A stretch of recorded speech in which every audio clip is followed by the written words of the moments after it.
This is Sharon Dixon Wall, bringing you the third in a series of videos on the Norman Howard School's international outreach. Structure is the first of the three organizing principles we are using to explore Norman Howard's success as a welcoming, holistic learning environment. In this video, we will ask, what are the key ingredients underpinning their framework for success? Vision. Norman Howard's vision rests on a set of 5 bedrock principles. First, that it should be a student-centered learning environment rather than curriculum-centered or teacher-centered. Second, that every student possesses a unique combination of strengths and challenges, which should be holistically embraced. Third, that their social and emotional development is as important to their self-actualization as their academic achievements.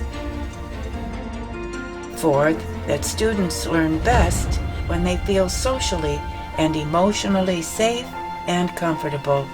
Limiting the number of students per classroom is vital to achieving that end. Fifth, that students are empowered when they understand how they learn and when they have learned how to manage their learning challenges. Attitude. Attitude matters. The attitude of Norman Howard educators has been described as inspiring. They are the motivators, the confidence builders, and the passionate advocates of their students. I would say the staff who works here truly cares about the students and gives them the educational life that they should have. Yeah. So we have these admission open houses, and we have kids come up and they're sort of ambassadors for the school, and they're not prepped at all. And they will talk about the difference between the school they used to go to and this school. And they talk about how wonderful their teachers are. And they feel that finally teachers get them. And you know, that they can ask anything, they can ask for help, they can admit they don't understand, and and they finally feel like, ooh, I'm in a place where there are other kids like me. You know, they used to feel that they were the only ones. So tell me about teaching science in Norman Howard School. So I love it. I know you guys took a peek at my classroom. I have lots of animals in there. I taught middle school science in a general education setting first. And so I had 125 kids, and it was just the content the whole time. Yeah. Teaching here, I really enjoy it because I have the smaller classes, so it's 12 is my maximum with a teacher assistant in the classroom, and I have had smallest classes as 3 kids in the class. They're very comfortable in the smaller setting to speak up to be able to ask, can you repeat that direction? Can you, go over that again? Where, like I said, I've taught gen ed where they wouldn't be able to do that. They would just either sit quietly or act out behaviorally. But in my setting, everyone's respected. Everyone's going to have a chance. Everyone has a voice, so everyone gets to be heard. What I notice about teaching children with learning disabilities, learning challenges, is that many of them have compensated in visual ways or kinesthetic ways to deal with their learning challenges if they're dealing with, like reading and writing, language. And when they understand that there's another language out there for them to express themselves and show their intelligence, it's like a really powerful thing for them. Because my classes are small, I can talk to them one-on-one and find out where they are and what they're interested in. My goal is for them to trust themselves, trust their ideas, because a lot of times that's a real problem.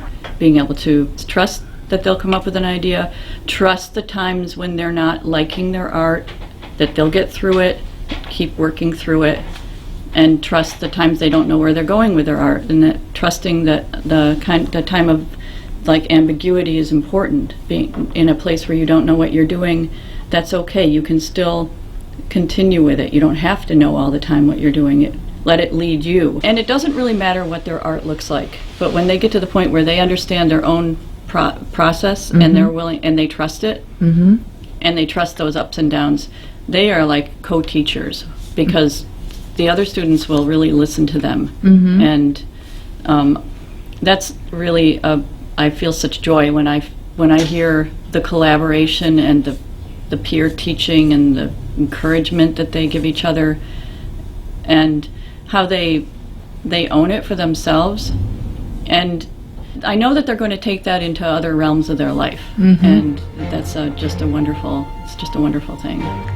We are a team. Everyone at Norman Howard understands that they are part of the Norman Howard team, and every student has their own school team, which they can turn to for support and encouragement. It includes their teachers, the Norman Howard students who have become their friends, and, most importantly, their faculty advisor. In 12th grade, it will also include their transition advisor. I think a really important piece of the Norman Howard School is that every student has a faculty advisor. So they start the day with their faculty advisor, they end their day with their faculty advisor, and they also have their faculty advisor during the school day. And that person is like a conduit between home and school.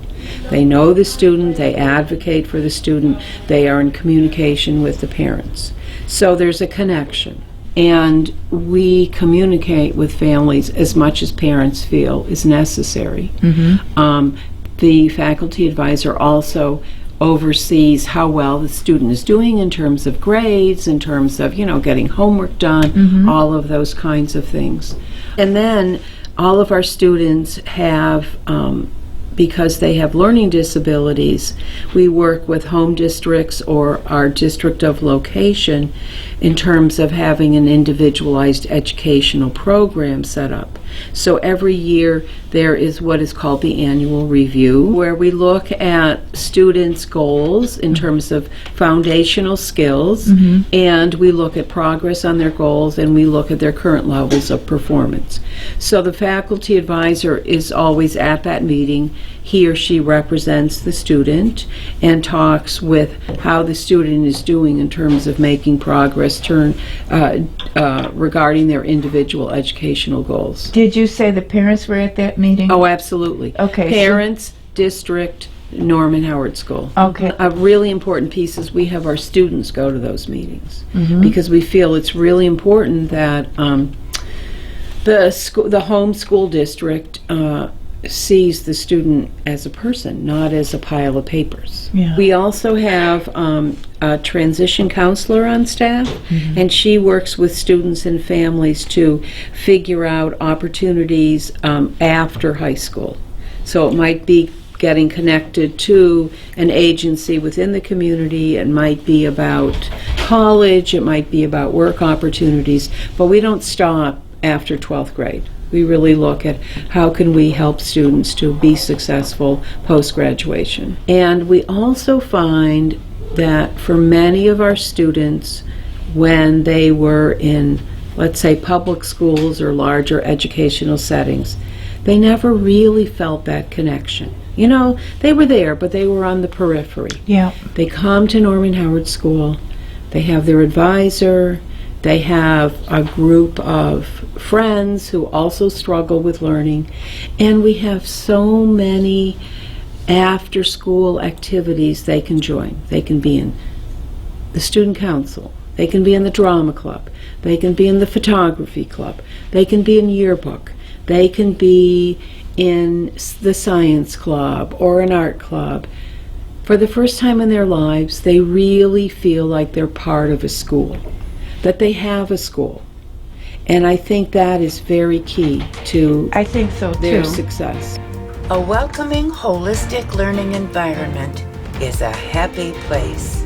It's a place where students can shed the school-related anxieties which have haunted them from the beginning of their educational life, where they can begin to trust that the people around them will celebrate their individuality, where students can form strong bonds and lasting friendships with one another, where every student is free to widely explore themselves and their interests in their quest for self-discovery, where the infectious spirit of their inspired teachers encourages them to look for and find new horizons, where students can gain mastery over the stumbling blocks which have in the past impeded their educational progress and muddled their relationships with others, where students can safely explore the wider world around them, where students can engage in challenges